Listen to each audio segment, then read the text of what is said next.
नमस्कार, राधे राधे। भाद्रपद मास के शुक्ल पक्ष की सप्तमी को संतान सप्तमी के रूप में मनाया जाता है। 13 सितंबर 2021 दिन सोमवार को संतान सप्तमी का व्रत मनाया जाएगा और पूजा का शुभ मुहूर्त 13 सितंबर 2021 को सुबह 12 बजे से दोपहर 3:10 तक रहेगा। तो आइए देखते हैं संतान सप्तमी व्रत में होने वाली पूजा विधि। तो आइए वीडियो शुरू करते हैं। यहाँ पर हमने पहले से ही कलश तैयार कर लिया है, जिसमें हमने शुद्ध जल, सुपारी, सिक्का, अक्षत, पुष्प डालकर इसको तैयार कर लिया है। इसमें आम के पत्ते या फिर अशोका के पत्ते लगा सकते हैं। इस पूजा में भगवान शिव और माता गौरी की ही पूजा होती है, तो इसके लिए मैंने यहाँ पर इन्हें बना लिया है। अगर आपको ये नहीं बनाने हैं तो आप कोई भी फोटो ले सकती हैं। तो इसके बाद अब हमें भगवान गणेश का आवाहन करके उनकी स्थापना करनी है। स्थापना करने के बाद अब हम उनका स्नान कराएंगे। शुद्ध गंगा जल से हम उनका स्नान कराएंगे।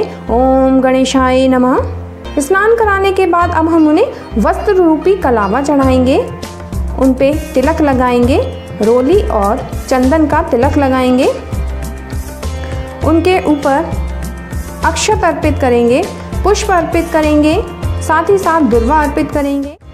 अब हम भगवान शिव का अभिषेक करा रहे हैं, तो पहले उनका हम स्नान करा देंगे। इसके बाद पंचामृत से उनका अभिषेक कराएंगे। उनको दोबारा से फिर स्वच्छ जल से नहला देंगे इस तरह से। ओम नमः शिवाय। अब हम माता गौरी के सिंदूर लगाएंगे और वही सिंदूर आप अपने भी लगा लें। महादेव को हम चंदन का तिलक लगाएंगे, अक्षत अर्पित करेंगे। माता गौरा को भी अक्षत अर्पित करेंगे, साथ ही साथ बेलपत्र अर्पित करेंगे दोनों को। कलावा रूपी वस्त्र अर्पित करेंगे महादेव को। गौरा जी को भी हम कलावा अर्पित करेंगे। इसी तरह हम अपने कलश की भी पूजा कर लेते हैं। पहले उसको शुद्ध करेंगे, कुमकुम और चंदन का तिलक लगाएंगे, अक्षत अर्पित करेंगे, पुष्प अर्पित करेंगे। इसके बाद हम अपनी दुबड़ी माता का जो कड़ा होता है उसकी पूजा अर्चना करेंगे। मेरे पास वो नहीं था, तो मैंने अपनी साधारण चूड़ी में इस तरह से कलावा बांधकर या फिर कलावे में 7 गांठ लगाकर आप ले सकते हैं। तो इस तरह से मैं उनका अब अभिषेक कराऊंगी। कच्चे दूध में हम इनका अभिषेक कराते हैं। इनको इसमें ही डाल देंगे और इसमें डालने के बाद हम इनका रोली और चंदन से हम इनका तिलक करेंगे। तिलक करने के बाद अक्षत अर्पित करेंगे, पुष्प अर्पित करेंगे। अब इसको हम अपने भगवान शिव और गौरा माता के पास रख देंगे। गौरा माता को श्रृंगार अर्पित करेंगे। जो भी श्रृंगार का सामान हमें देना है वो हम अपनी गौरा माता को अर्पित करेंगे, लगाएंगे। मीठी पूड़ी हमें 2 जगह रखनी है, 7-7 पूड़ी रखनी है। अब हम उन्हें कोई भी मौसमी फल का भोग लगाएंगे। भोग लगाने के बाद हम सप्तमी मैया का कड़ा अपने हाथ में पहन लेंगे। कड़ा पहनने के बाद हम साते माता की कथा सुनेंगे, जिसके लिए हमने हाथ में अक्षत, पुष्प और सिक्का ले लिया है। कभी भी खाली हाथ हमें कथा नहीं सुननी चाहिए।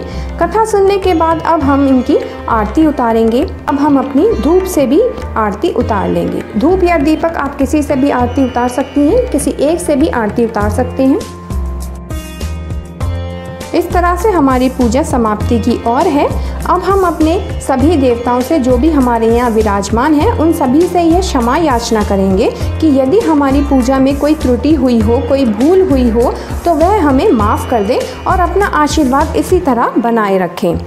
क्षमा याचना करने के बाद हम सभी देवताओं का आशीर्वाद प्राप्त करेंगे। सभी के पैर छूकर हम आशीर्वाद लेंगे। पूजा करने के बाद हम अपनी सासू माँ या किसी ब्राह्मणी को एक जगह की 7 पूड़ियाँ तथा कुछ फल और कुछ दक्षिणा, साथ में सुहाग की सामग्री जो हमने अपनी गौरा माता पे चढ़ाई हैं, उन्हें दान में दे देंगे और दूसरी जगह की 7 पूड़ी हम खुद खा लेंगे। तो इस प्रकार से हमारी यह पूजा पूरी हो जाएगी। तो अगर आपको यह वीडियो पसंद आया हो तो वीडियो को लाइक करें, शेयर करें और चैनल को सब्सक्राइब करना ना भूलें। धन्यवाद। राधे राधे।